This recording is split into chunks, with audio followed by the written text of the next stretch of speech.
சீமான் வீட்டு பாதுகாவலர் மற்றும் பணியாளருக்கு நிபந்தனை ஜாமீன் வழங்கி சென்னை உயர்நீதிமன்றம் உத்தரவு பிறப்பித்துள்ளது. அதனை அண்மை செய்தியாக பார்த்துக் கொண்டு வருகிறோம்.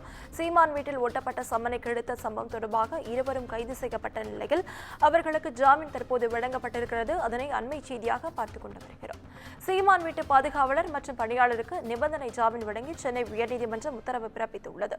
சீமான் வீட்டில் ஒட்டப்பட்ட சம்மனை கிழித்த சம்பவம் தொடர்பாக இருவரும் கைது செய்யப்பட்ட நிலையில் தற்போது ஜாமீன் கிடைக்க பெற்றிருக்கிறது. அதனை அண்மை செய்தியாக பார்த்துக் கொண்டு வருகிறோம். இது குறித்த முழு விவரங்களை வழங்க தலைமைச் செய்தியாளர் சிவா நம்மோடு இணைப்பில் காத்திருக்கிறார். சிவா, வணக்கம். விவரங்கள்.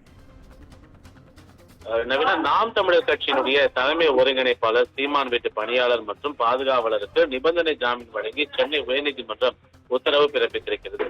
நடிகை விஜயலட்சுமி அளித்த புகாரின் அடிப்படையில் பதிவு செய்யப்பட்ட பாலியல் வன்கொடுமை வழக்கில் விசாரணைக்கு ஆஜராகாத இல்லை என கூறி நாம் தமிழர் கட்சியினுடைய தலைமை ஒருங்கிணைப்பாளர் சீமானுக்கு வலதுவாக்கம் போலீசார் சம்மன் அனுப்பியிருந்தனர்.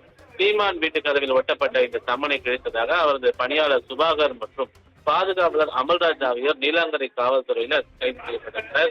சிறையில் அடைக்கப்பட்டுள்ள சுபாகர், அமல்ராஜ் ஜாமீன் கேட்டு தாக்கல் செய்த மனுவை செங்கல்பட்டு நீதிமன்றம் தள்ளுபடி செய்திருந்தது. இதனை அடுத்து இருவரும் ஜாமீன் கேட்டு சென்னை உயர்நீதிமன்றத்தில் மனு தாக்கல் செய்திருந்தனர். அதில் அரசியல் உள்நோக்கம் கருதிதான் தாங்கள் கைது செய்யப்பட்டிருக்கிறார்கள்.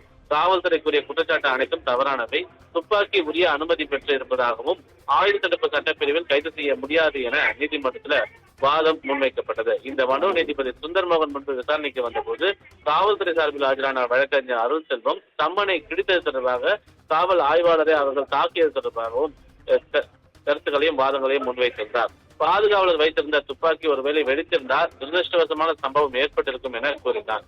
சொந்த பாதுகாப்புக்காகவே துப்பாக்கியை தவிர அடுத்தவர்களை மிரட்ட துப்பாக்கி வைத்திருக்க அனுமதி இல்லை எனவும் நீதிமன்றத்தில் தெரிவிக்கப்பட்டது.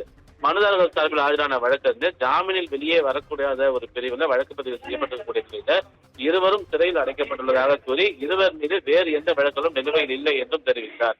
இதனடுத்து துப்பாக்கி உரிமை மீறி இருந்தால் அதனை ரத்து செய்வது தொடர்பாக அரசு முடிவெடுக்கலாம் என கூறிய நீதிபதி இருவரையும் இதற்கு மேல் சிறையில் வைக்க தேவையில்லை என கூறி இருவருக்கும் ஜாமீன் வழங்கி ஒரு உத்தரவை பிறப்பித்திருக்கிறார். அது மட்டுமல்லாமல் மறு உத்தரவு வரும் வரை தினமும் காலை 10:30 மணிக்கு பூக்கடை காவல் நிலையத்தில் அவர்கள் ஆஜராகி கையெழுத்திட வேண்டும் என்ற ஒரு நிபந்தனையையும் நீதிபதி வைத்திருக்கின்றார். நவீனா, விவரங்களுக்கு நன்றி சிவா.